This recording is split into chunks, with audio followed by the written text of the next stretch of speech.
আমরা শুরুতে আলু সংরক্ষণের একটি প্রতিবেদন দেখেছিলাম এবং এজন্য আমাদের সঙ্গে আলোচনার জন্য ভার্চুয়ালি যুক্ত আছেন বাংলাদেশ কোল্ড স্টোরেজ অ্যাসোসিয়েশনের সভাপতি মুস্তফা আজাদ চৌধুরী বাবু। সরাসরি চলে যাচ্ছে তার কাছে। জনাব বাবু, এই যে এত আলু এবার উৎপাদন হয়েছে, তো সংরক্ষণ কেন কৃষকরা করতে পারছে না, সেই সহায়তা কেন পাচ্ছে না, আপনার কি মনে হয়? দেখুন, এই বছর বাংলাদেশে কৃষি সম্প্রসারণ অধিদপ্তর তথ্য মতে 1,24,00,000 মেট্রিক টন আলু উৎপন্ন হয়েছে এবং আমাদের বাংলাদেশে কোল্ড স্টোরেজ রয়েছে 400+। তার মধ্যে 365টি কোল্ড স্টোরেজ চালু রয়েছে। আমাদের ক্যাপাসিটি 35 লক্ষ থেকে 40 লক্ষ মেট্রিক টন আলু।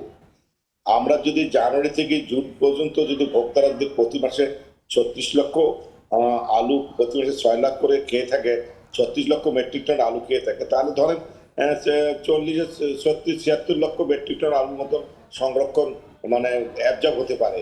এই বাকি আপনার 30-35 লক্ষ আলু রাখার তো কোনো জায়গা নেই বাংলাদেশে। এটা তো হিমাগার মালিকদের তো এখানে কোনো করার কিছু নাই। কৃষকরা এবার অত্যাধিক আলু চাষ করেছে, বপন করেছে।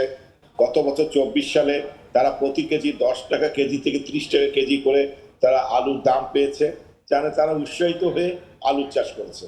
কিন্তু দেশের চাহিদা হলো 90 লক্ষ মেট্রিক টন আলু। তা এখন কৃষি সম্প্রসারণ অধিদপ্তর যেটা আছে, জেলা, উপজেলা এবং ইউনিয়ন লেভেলে তাদের যে কর্মকর্তারা আছেন, তারা কৃষকদেরকে সেভাবে তারা গাইডলাইন করেনি, তাদেরকে অ্যাওয়ারনেস করেনি, তাদেরকে এডুকেটেড করেনি যে বাংলাদেশে যদি 90 লক্ষ মেট্রিক টনের মধ্যে আলু উৎপন্ন হয়, তাহলে কৃষক, ভোক্তা এবং ব্যবসায়ী সকলে সহনীয় পর্যায়ে একটা মূল্য পাবে। যখনই 1 কোটি টনের উপরে আলু উৎপন্ন হবে, তখনই কিন্তু সাপ্লাই বেড়ে যাবে এবং আলুর দর পতন করবে।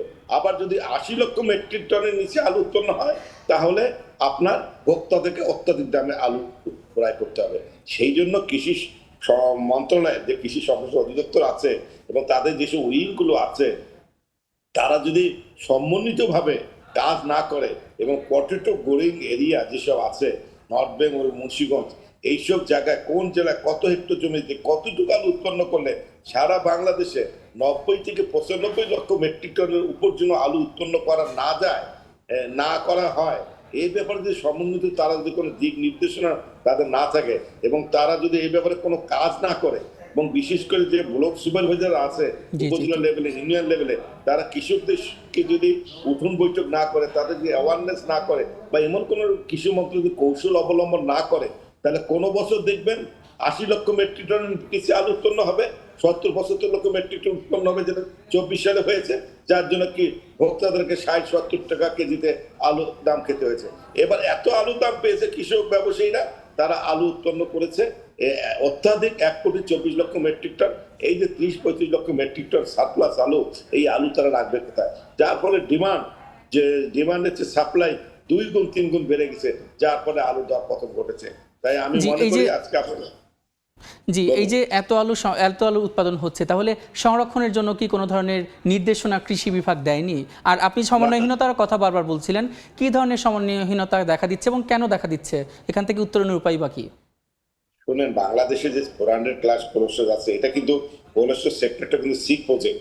আপনি 1 বছর আলু উৎপন্ন দিয়ে আপনি বলতে পারবেন না যে আলুর জন্য আরো হিমাগার রয়েছে। গত বছরই তো আমাদের কোলেস্টোরেজগুলো 25% ফাঁকা ছিল।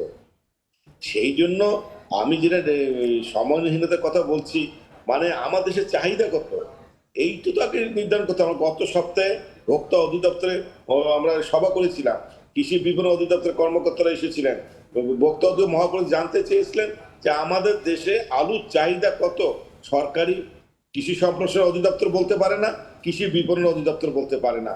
তা আমার চাহিদা কত এটা যদি সরকার বলতে না পারে, তাহলে কিভাবে তারা কর্মসূচি গ্রহণ করবে? তবে আমরা হিমাগার মালিকরা, আমরা যেটা অভিজ্ঞতা থেকে বলছি, আমাদের কোলসে যে আলু ক্যাপাসিটি আছে যাতে আলু সংরক্ষণ হয়, আমাদের অভিজ্ঞতায় আমরা মনে করি বাংলাদেশে 90 লক্ষ মেট্রিক টন হলো আলুর চাহিদা। 80 লক্ষ মেট্রিক টনের মতো হলো খাওয়ার আলুর চাহিদা, আর 10 লক্ষ মেট্রিক টন হলো বীজ আলুর চাহিদা। এই 90 লক্ষ বা 95 লক্ষ মেট্রিক টন যদি আলু উৎপন্ন করা যায়, তাহলে কৃষক সহনশীল, মানে ভালো একটা দাম পাবে, ব্যবসায়ীরা পাবে এবং ভোক্তারা সহনশীল পর্যায়ে খেতে পারবে। যদি এইবার যে অবস্থাটা হয়েছে এবং আপনি দেখেন এর পিছনে ফিরে যেতে হবে 13, 14, 15, 17 আলু ব্যাপক লস হয়েছিল, যার জন্য কৃষকরা আলু চাষে নিরসিত হয়েছিল বলেই 23 সাল 24 সাল আপনার আলু কোলেস্ট্রল হিমাগারগুলোতে 20-25% ফাঁকা ছিল। এবং আমরা মনে করি 23 এবং 24 সালে 70 থেকে 75 লক্ষ মেট্রিক টনের বেশি আলু উৎপন্ন হয়নি, যার জন্য বাজারে 15 থেকে 20 লক্ষ মেট্রিক টন আলু 23-24 সালে শর্টেজ ছিল বলেই আলুর অস্বাভাবিক দাম বৃদ্ধি পেয়েছিল। জি, এবং আপনার সেই কাছে শেষ একটি দামটা- প্রশ্ন, ছোট করে উত্তর দিবেন। এই যে এবারও কিন্তু কৃষকরা দেখা যাচ্ছে সংরক্ষণাগার না পেয়ে নিজ বাড়িতে সংরক্ষণ করছেন, এখানে কিন্তু আলু নষ্ট হওয়ার একটা সংখ্যা দেখা দিয়েছে। এই বিষয়টাকে আপনি কিভাবে দেখছেন, আর এখানে উত্তরণে কি করা যেতে পারে? আমার তো ক্যাপাসিটি 35 থেকে 40 লক্ষ মেট্রিক টন, আমি এর বেশি তো রাখতে পারবো না। এখন যদি আলু সারপ্লাস 50 লক্ষ মেট্রিক টন আলু উৎপন্ন হয়ে থাকে, তাহলে এই 15 থেকে 20 লক্ষ মেট্রিক টন তো বাইরে কোথাও না কোথাও রাখতে হবে। আমার কোলেস্ট্রল ক্যাপাসিটি তো 35 থেকে 40 লক্ষ মেট্রিক টনের বেশি না। জি জি জি জি এবং এই জন্য আমি মনে করি সামনের দিনগুলোতে কৃষি মন্ত্রণালয়কে একটু উদ্যোগী হতে হবে। আমরা কৃষি মন্ত্রণালয়কে চিঠি দিয়েছি, আমরা মনে করি তারা যদি এখন থেকেই এই ব্যাপারে কোনো কাজ না করে, তাহলে সামনের বছর দেখা যাবে আলু জি জনাববাবু, এটাই আমাদের প্রত্যাশা, যেন কৃষি মন্ত্রণালয়, কৃষি বিভাগ যেন এটা নিয়ে কাজ করে এবং দেশের যারা কৃষক আছেন তারা যেন আলুতে বেনিফিট পান এবং আমরা যারা ভুক্ত আছি তারাও যেন আমরা সেটা ভালো দামে কিনতে পারি। আপনাকে অসংখ্য ধন্যবাদ এই সময়ের বাণিজ্যে আসার জন্য। ধন্যবাদ। দর্শক, এতক্ষণ আমরা আলোচনা করছিলাম আলু সংরক্ষণ নিয়ে, আর এজন্য আমাদের সঙ্গে ভার্চুয়ালি যুক্ত ছিলেন বাংলাদেশ কোল্ড স্টোরেজ অ্যাসোসিয়েশন সভাপতি জনাব মুস্তফা বাবু।